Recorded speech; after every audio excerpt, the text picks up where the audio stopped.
조갑제 TV 시청자 여러분 안녕하십니까? 2021년 8월 16일입니다. 드디어 아프가니스탄 정부가 무너졌습니다. 대통령 가니가 도망을 가고 말았습니다. 카불로 탈레반 군인들이 들어왔습니다. 이제 미국은 대사관을 철수시키는 작전을 거의 마무리 단계에 들어갔습니다. 대사관 직원들을 헬리콥터로 카불 국제공항으로 실어 나르고 있습니다. 그 국제공항은 지금 아수라장이라고 합니다. 비행기를 타기 위해서 공항으로 들어가려는 사람과 말리는 정부군이 아직 남아있는 모양이죠. 총성이 울리고 있다고 합니다. 이렇게 되니까 미국에서 바이든 대통령의 너무나 졸속 철군 약속이 이런 재앙을 불렀다 해가지고 비난이 쏟아지고 있습니다. 카불은 600만 명의 인구를 가지고 있습니다. 이들의 운명은 어떻게 될까요? 미지수입니다. 탈레반은 과거처럼 만행을 저지르지 않겠다고 안심시키고 있지만은 일단 권력을 잡은 다음에 4천만 명의 아프가니스탄이 어떤 생활을 하고 해야 될 것인가 하는 것은 이미 1990년대 후반에 경험한 바가 있습니다. 이런 식으로 무너지는 나라는 이런 큰 나라가 두 번째입니다. 1975년 46년 전 4.20의 TU 정부가 이런 식으로 무너졌습니다. 미국에서는 이것은 CIA 등 정보기관의 최악의 정보 판단 미스라고 공격을 하고 있습니다. CIA는 무너지더라도 CIA를 비롯한 여러 정보기관이 있으니까요.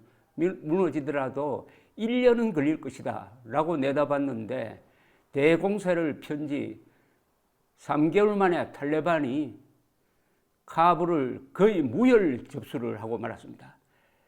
각 지방의 주도를 하나씩 점령해 가는 과정에서 정규군이 항복하고 도망가고 그리하여 눈 녹듯이 무너졌습니다. 제대로 된 저항을 하지 못했습니다. 30만이나 되는 이 정규군이 더구나 미국이 제공한 전투기, 탱크로 무장하고 있으면서도 7만 명에 불과한 탈레반 군대에게 손을 들고 말았습니다. 아무리 무기가 좋아도 싸울 의지가 없으면은 그 무기는 고철이 되는 게 아니라 이걸 적으로 넘겨가지고 적을 이롭게 하고 있습니다. 지금 탈레반은 빼앗은 이 미제 자동차, 미제 무기 들고 싸우고 있습니다. 참으로 한 국가가 무너지는 게 어이없다는 생각이 듭니다. 이 아슈라프 간이라는 자는 이제는 이 자는 참 나쁜 사람이죠.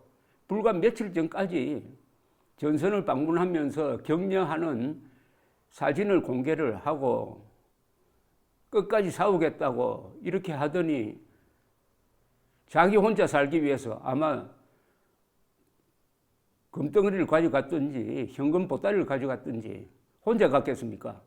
가족 데리고 측근들 데리고 어디로 갔는지는 곧 판명될 것입니다. 월남에서도 마찬가지였습니다. TU 대통령이 4월 30일 공산군이 4.20에 들어가기 며칠 전에 사임하고 외국으로 달아났다가 결국 미국에서 사망했습니다. 이 지도자는 사생결단하는 지도자가 없습니다. 망하는 나라에는 사생결단하는 지도자가 없습니다. 끝까지 싸운다 해놓고 도망가는 데는 제일 먼저 도망가고 맙니다. 이 국가화해위원회의 압둘라라는 사람이 성명서를 발표했습니다. 한 2시간 전입니다. 가니 대통령은 무책임하다. 신이 그의 무책임함에 대해서 심판을 할 것이다. 이렇게 이야기를 했습니다. 이 간이라는 사람은 미국 국적자였습니다. 경제학자입니다. 이 월드뱅크 이런 데에서 근무를 하다가 버클리 대학에서 강의도 하고 그때는 인류학을 강의했다고 하네요. 2009년까지는 미국 시민으로 살다가 귀국해가지고 대통령에 출마해가지고 2014년 이후에 지금까지 집권을 했습니다. 블링컨 미 국무장관은 CNN에 나와가지고 아주 그 앵커로부터 공격을 받고 있는 상황이 방금 한 몇십 분 전에 방영이 되었습니다. 블링컨 장관은 이렇게 빨리 무너질 줄은 몰랐다고 인정을 했습니다. 그 앵커는 지금 5,000명이나 보냈는데 5,000명이 보낼 바에야 2,500명, 마지막 병력이 2,500명밖에 되지 않았습니다. 2,500명 병력을 유지했으면은 이런 급속한 붕괴는 막을 수 있지 않았겠느냐. 이렇게 물으니까 정보 판단의 미스는 인정을 했지만은 바이든의 철군 결정은 불가피하다고 했습니다. 지금 미국 국민들의 여론은 철군이 우세합니다. 철군 지지가 높습니다. 그리고 이 철군은 트럼프가 작년에 약속했던 겁니다. 이른바 평화협정이라고 그래가지고 카타르 수도 도하에서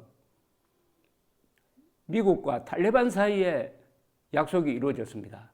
미국은 탈레반이 정부와 대화를 하고 탈레반이 알카에다를 지원하지 않으면은 철군하겠다는 약속을 하고 말았습니다. 트럼프가 한 약속을 물론 바이든이 충분히 뒤집을 수 있었지만은 그걸 그냥 따라갔습니다. 바이든은 오랫동안 외교 현장에서 뛰었던 아주 고참 최고의 경력을 가진 사람인데 이 사람도 시간 문제지 아프가니스탄의 붕괴는 불가피하다고 생각했겠죠. 그러나 이렇게 무너질 줄은 몰랐을 겁니다. 미국 언론이 하나같이 이거는 재판이다.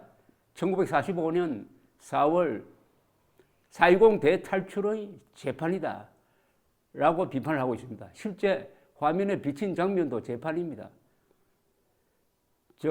며칠 전까지도 카불에 미국 대사관이 엄청난 규모였습니다. 직원이 4,000명이나 되었습니다. 거기서 달아나기 전에 항상 하는 문서 소각, 문서가 불타는 사진이 지금 찍혀서 돌아다니고 있습니다. 이게 문서 소각, 외교관 탈출, 대사관 폐쇄, 그리고 대통령 등 권력 지도층의 도망, 이게 망하는 나라의 공통점입니다. 탈레반은 전투를 하면서 들어오지 않았습니다. 그냥 걸어서 들어왔어요. 걸어서 들어왔습니다. 그런데 병력이 7만, 정부군은 한때 병력이 30만이었는데 30만이 일체 저항 없이 손을 들어버린 거죠, 사실은. 이걸 잘 알아야 됩니다. 탈레반은 병력이 7만이고 이 7만 명이 사생결단하니까 정부군이 대응을 하지 못하고 무너지는 바람에 4천만 명의 그동안 자유를 맛보던 아프가니스탄 사람들이 다시 이슬람 원리주의자들의 폭정으로 돌아갔다. 이런 장면을 보면서 우리는 몇 가지 교훈을 얻습니다. 미군이 떠난 다음에 남은 군대가 사생결단, 자주국방 의지를 포기하면은 그들이 가지고 있는 무기는 고철이 되고 무너진다. 결국 군대가 무너지면은 국가가 무너진다. 그리고 부자 군대가 가난한 거지 군대에게 지는 게 역사의 다반사다. 또한 미국이 아프간과 월남을 젖히고 상대 월맹과 이번에는 탈레반과 협상을 해가지고 아프가니스탄의 운명을 결정해버렸다. 거기에 당사국은 손님 역할을 했다. 아무런 발언권을 행사하지 못했다. 이렇게 되면은 망한다 하는 것을 보여주고 있습니다. 평화협정 맺고 미군 철수하면 망한다. 대한민국도 마찬가지죠. 문재인 정권이 추진한다는 종전선언, 평화협정 이런 게 주한미군을 철수시키기 위한 것 아닙니까? 그러면은 대한민국은 오늘의 아프가니스탄이 될 것이고 서울은 카불이 될 것입니다. 감사합니다.